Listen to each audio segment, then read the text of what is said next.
Welcome back to Big Oak's Little Farm. Haven't made a lot of videos lately. Life's just been busy. I had something I really wanted to share with you guys today while I am milking my goats. You've got quite the view. Let me give you a little bit better view there maybe than the hind side of the goat. So we have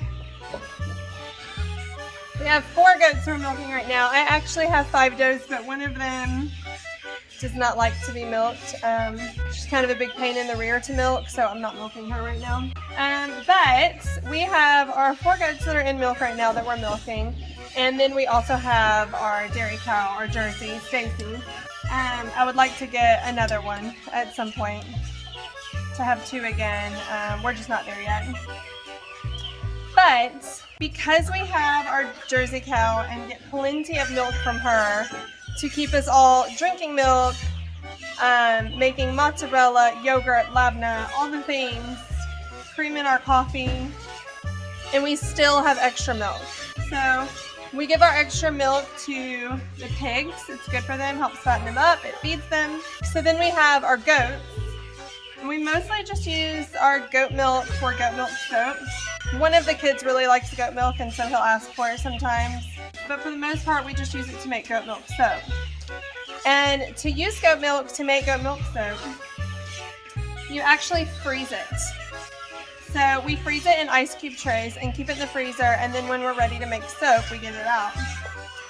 And when it mixes with the lye, it melts the ice. So we have a freezer full of goat milk. I can make so much soap with what is in there right now. So really, I don't need this milk that I'm milking right now. It's just extra that's gonna go to the pigs.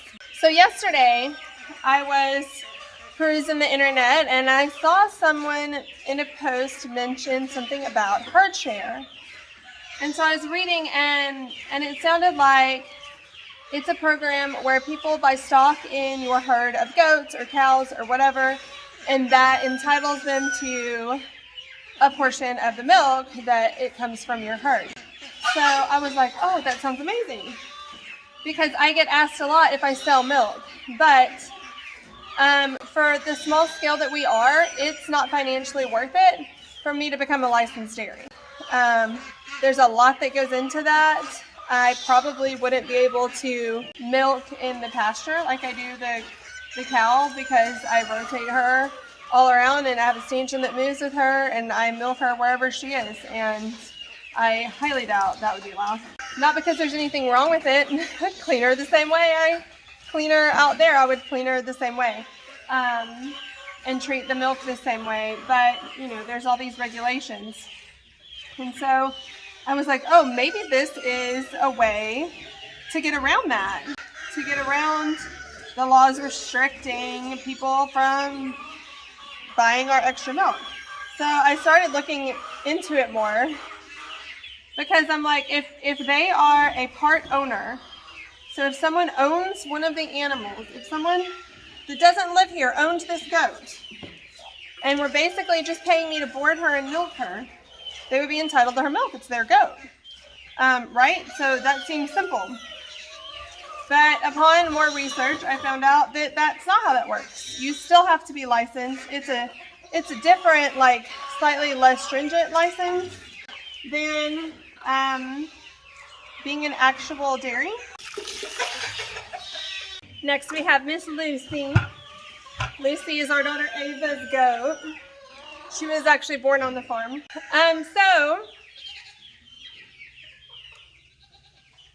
Where was I?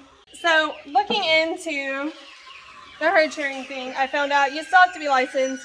You still have to pay to have your milk tested every, I think it was six to 8 weeks. So after investigating it a little more, I was like, never mind, this isn't worth it to me to go to all this extra work. I'll just keep feeding this to my pigs, which is fine. But then I also, in doing this research, realized that even when you're selling not for human consumption, so a lot of farmers, I've heard of farmers that do this, will sell their animal or milk, goat milk or cow milk, marked not for human consumption. Basically the customer's saying, oh yes, we're going to give it to our puppies, or we're going to give it to, you know, and then at that point it's, you know, the customer's word, and if they take it home and drink it, they take it home and drink it, but that's not how you've presented it. I thought that was legal. I had been told that was legal, but upon further research, you also have to be licensed to sell your milk, even for pet consumption only. And in that case, there's actually this light blue dye you're required to put in the milk that is not for human consumption. So basically, all that to say, I won't be getting licensed because it's not financially worth it to me to put in all that extra time and effort to sell our extra milk, which is a bummer. Because, I mean, you've heard me speak before on how I think raw milk is best. I think there's a lot of people who think they can't have milk that could have milk if it was A2 and not pasteurized. But it is what it is. And the government makes it really, FDA and whatnot, makes it really difficult to get raw milk. And I find that so frustrating because there are so many foods that we eat in America that are illegal in other countries. And it's not just like, you think about those, like, what are those things? They're like blue chips. They're Takis, and they're like this bright blue color. Like, that can't be good for you, right? It's not even stuff that you think, oh, that must be terrible for you. Wheat thins. Wheat thins are illegal in other countries. Ritz crackers. Coffee mate creamer. There's a lot of so many foods that have ingredients in them that are actually illegal to use in other countries because they're so bad for you.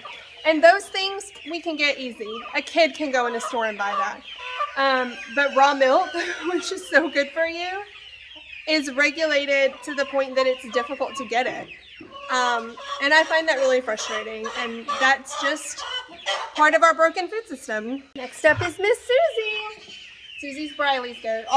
Not all of our kids, but 5 of our kids have their own goat. Normally I make them help milk them, but they're on other chores this morning because we're going to the water park later. All right, moral of the story, we're regulating the wrong things. Our food system is broken, and I think it is absolutely ridiculous that even if someone owns an animal, that animal is theirs, but they keep it at my farm, they can't legally drink the milk from that animal. That's crazy. That's a crazy restriction of rights. There's a book by Joel Salatin called Everything I Want to Do is Illegal. That's a really good book that talks about how hard it is to get truly healthy food and how hard it is to be able to make that food available to others, because not everyone can have a farm. Not everyone can milk a cow, like, just due to schedule or finances or where they live, so I find it very frustrating. But if ever you're in a place to do anything about it, to call senators, to vote, if there's things you can vote for, just know that laws need to change. So all that being said, if you can't have a cow, maybe you can at least have a goat. Goat milk is all A2. Our cow is A2. Not all cows are. I should give a lesson on where the A1 strain came from. That's a really interesting topic, but not for this video. But goats are all A2. So a lot of people that can't have store-bought cow milk can have goat milk. The only thing is they don't get the big rich cream lines like I get from my Jersey cow to make all that butter and sour cream and cream cheese and whipped cream, those kind of things, and have that delicious cream for your coffee. But it's still great milk for drinking. So, and you can make goat cheese and different things with it, just not the same things that you would make with cow milk. But they are a great option if you can't have a cow where you live goats don't take up quite as much space. I wish this was a happier video of me saying we can now provide you with milk, but unfortunately it's not. But I think that it is important to be informed of our broken food system and laws that are restricting us from getting the best food that we can get, because something needs to change. Thank you guys for listening. Have a great day. Happy homesteading.